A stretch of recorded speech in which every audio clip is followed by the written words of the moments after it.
శ్రీ బాల త్రిపుర సుందరి దేవి కుంకుమార్చన యాగంలో పాల్గొనండి. సర్వ కష్టాలు తొలగి శుభ ఫలితాలు పొందండి. Hi viewers, India's largest digital media network Suman టీవీకి స్వాగతం. ప్రస్తుతం మనతో ఉన్నారండి హైకోర్టు అడ్వకేట్ సునీల్ కుమార్ గారు. సో యూట్యూబర్ వైష్ణవి హత్య కేసు హరిబాబు విషయానికి వస్తే అందరూ ఎదురు చూస్తున్నారు. హరిబాబుకి ఉరి శిక్ష ఎప్పుడు అసలు వేస్తారా, ఉరి శిక్ష పడతదా లేదా? హరిబాబే కాకుండా హరిబాబు వాళ్ళ అమ్మ వాళ్ళ అన్నలకు కూడా శిక్ష విధించాలి అని అందరూ కోరుకుంటున్నారండి. ప్రతి ఒక్కరు, మానవత్వం ఉన్న ప్రతి ఒక్కరు కోరుకునేది వాళ్ళ చావునే కోరుకుంటున్నారు. అసలు ఏంటి ఈ హరిబాబుకి ఉరిశిక్ష పడతదా లేదా అన్నది ఒకసారి అడ్వకేట్ గారిని అడిగి తెలుసుకుందాం. నమస్తే అండి. నమస్కారం. సో అందరు ఎదురు చూస్తూ ఉన్నారండి. 7-8 రోజులు అయిపోయినా ఈ రోజుటికి తీర్పు ఏమైందో అర్థం కావటం లేదు. హరిబాబు ఏమో అక్కడ జైల్లో ఉండి డ్రామాలు ఆడుతున్నారు అనేసి, అంటే నీరసంగా ఉండడం, అంటే కోఆపరేట్ చేయకపోవడం, ఫుడ్ సరిగ్గా తినకపోవడం, ఇవన్నీ ఒక డ్రామా లాగా అనిపిస్తుంది. హాస్పిటల్లో చేర్పించారు, ఐసీయూలో ఉన్నారు, మళ్ళా ఆయన బాగుంది అని చెప్పి టెస్ట్లు అన్ని చేయించి మళ్ళా జైలుకు పంపించారు. అంటే ఈ హరిబాబు డ్రామా ఏంటి? ఒకటి, నా హెల్త్ బాగలేదు అంటే వదిలేస్తారు అనుకొని డ్రామాలు ఆడుతున్నాడా, లేదు అంటే నిజంగానే బయటకు వస్తే వాళ్ళన్నలు వాళ్ళమ్మ వాళ్ళు ఏమన్నా చేస్తారా, లేకపోతే లోపల నాకెటువంటి శిక్షలు వేస్తారు, నాకు ఉరి వేస్తారా అని ఆ మెంటలీగా ఏమన్నా సఫర్ అవుతూ ఇలా చేస్తున్నాడా? వాట్ ఎవర్ అండి. హరిబాబు చేసిన అన్యాయానికి ఆ బిడ్డను అన్యాయంగా బలి తీసుకున్నందుకు, అందులో తను గర్భిణి, 4 నెలల గర్భిణి, నిజంగా అంటే ఒక బిడ్డ లోపల పిండం ఉంది అనంగానే నీకు చంపనికి చేతులు వచ్చినాయి అంటే నువ్వు అసలు మనిషి కాదు, మృగానివి, అంతకన్నా కాదు, అంతకన్నా నీచుడు. సో ఇప్పుడు అందరు ఎదురు చూసేది హరిబాబుకు ఉరి శిక్ష పడతదా లేదా.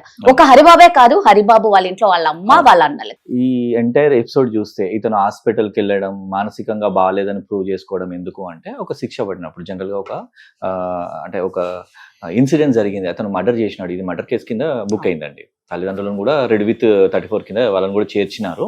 వాళ్ళు ప్రేరేపించినారు, మర్డర్ ప్రేరేపించినారు కిందనే వాళ్ళకు కూడా శిక్షలు పడతాయి.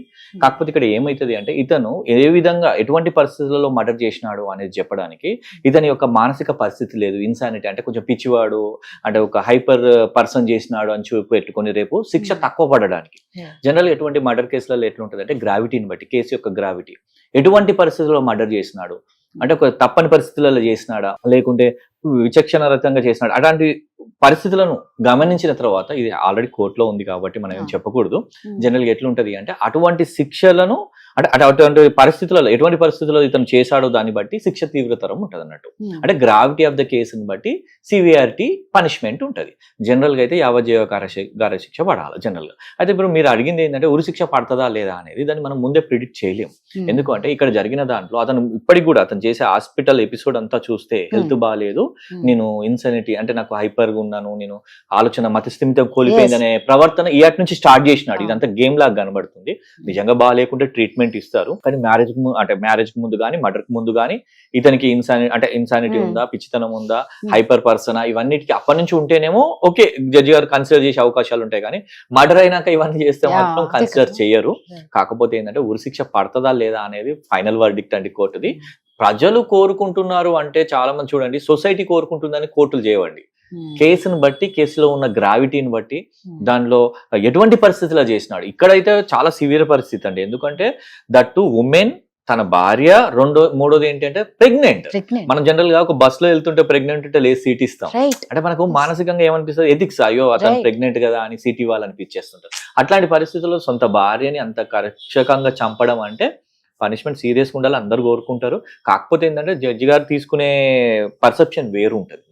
ఎటువంటి పరిస్థితుల్లో చేసినాడు అనేది చూస్తారు. కాకపోతే ఉరిశిక్ష పడతలేదని we have to wait. So ఇప్పుడు అందరు కోరుకునేది ఏంటి అంటే, ఒక హరిబాబునే కాదు, హరిబాబు వాళ్ళ అమ్మని వాళ్ళ అన్నల్ని కూడా చంపేయాలి, ఉరి శిక్ష వీళ్ళతో పాటు. అంటే ఆడికి ఏ శిక్ష వేస్తే వీడికి కూడా అదే శిక్ష వేయాలని ఎదురు చూస్తున్నారు. ఎందుకంటే దీనికి అన్నిటికీ మూల కారకులే వీళ్ళు. ఆల్రెడీ ఒక ఆడియో రిలీజ్ బయటికి కూడా వచ్చింది, అతి దారుణంగా మాట్లాడుతుంది. ఒక అత్త అయ్యి మాట్లాడకూడని మాటలన్నీ మాట్లాడుతుంది ఆడపిల్లని. అంటే ఇప్పుడు మరి ఈ హత్య చేసిన వాళ్ళకి మామూలుగా అంటారు, తప్పు చేసిన వాడికన్నా తప్పును ప్రేరేపించిన వాడు కానీ, తప్పును ఎంకరేజ్ చేసిన వాడు కానీ ఇంకా ఎక్కువ తప్పు చేసినట్లు వాళ్ళకు శిక్షలు ఎక్కువ ఉండాలి అని. మరి ఈ విషయంలో కూడా హరిబాబు హత్య చేశాడు. ఇప్పుడు అందరూ హరిబాబుకి ఉరిశిక్ష కోరుకుంటున్నారు.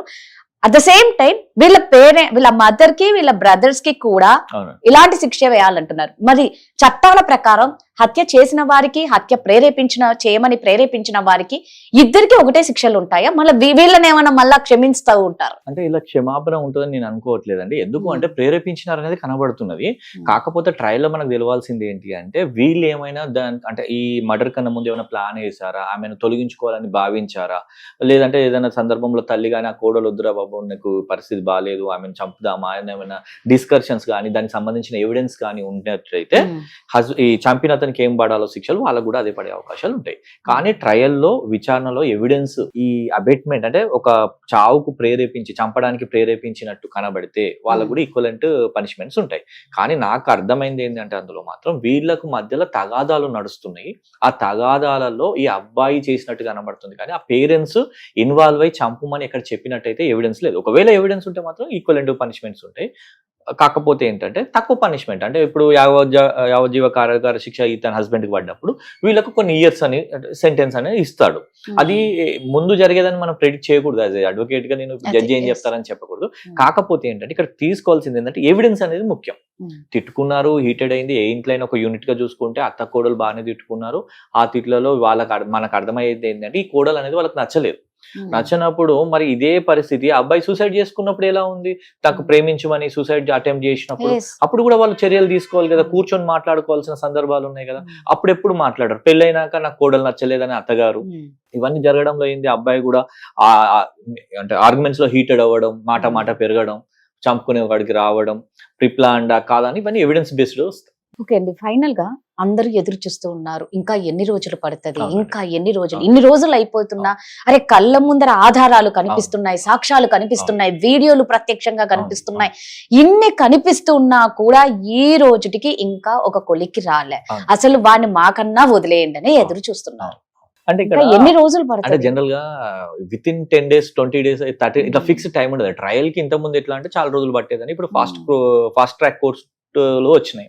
పోక్సో కేసులో కానీ అమ్మాయిల మీద జరిగిన దాడులకు సంబంధించిన వాటి మీద ఫాస్ట్ ట్రాక్ కోర్టులలో ఇమీడియట్ గా చేస్తున్నారు. డేట్స్ కూడా తొందరగా తీసుకుంటున్నారు, డేట్స్ కూడా తొందరగా ఇస్తున్నారు, ఒక షెడ్యూల్ ఫిక్స్ చేస్తున్నారు. కోర్ట్స్ కూడా ఫాస్ట్ ట్రాక్ లను నడిపిస్తున్నాయి. పోక్సో కూడా విత్ ఇన్ 1-2 years లో జరుగుతున్నది, అంటే ఇయర్స్ జరగకుండా.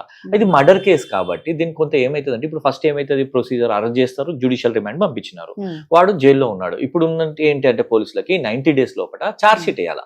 ఎఫ్ఐఆర్ అయింది, ఛార్జ్ షీట్ అంటే మొత్తం ఏం జరిగింది ఎవిడెన్స్ తో సహా, టెక్నికల్ ఎవిడెన్స్, సర్కమ్స్టాన్షియల్ ఎవిడెన్స్ అన్ని కలెక్ట్ చేసి దాంట్లో పొందుపరచాలా, దీనిలో ఇంకెవరైనా ఉన్నారా, లేదంటే అత్త ఆడబిడ్డలు అంటే మరుదులు అందరు కలిసి ప్లాన్ చేశారా, ఇంటరాగేషన్ చేస్తారుగా, వాళ్ళందరినీ పోలీస్ కస్టడీ తీసుకుంటారు, అసలు ఎందుకు చంపాల్సి వచ్చింది, ఏ పరిస్థితుల్లో చంపినావు, ఇదంతా తీసుకుంటారు. అంతా తీసుకొని వాటన్నిటిని స్టేట్మెంట్ గా రెడీ చేసి ఛార్జ్ షీట్ వేస్తారు. ఈ ఛార్జ్ షీట్ వేసాక ట్రయల్ నడుస్తుంది.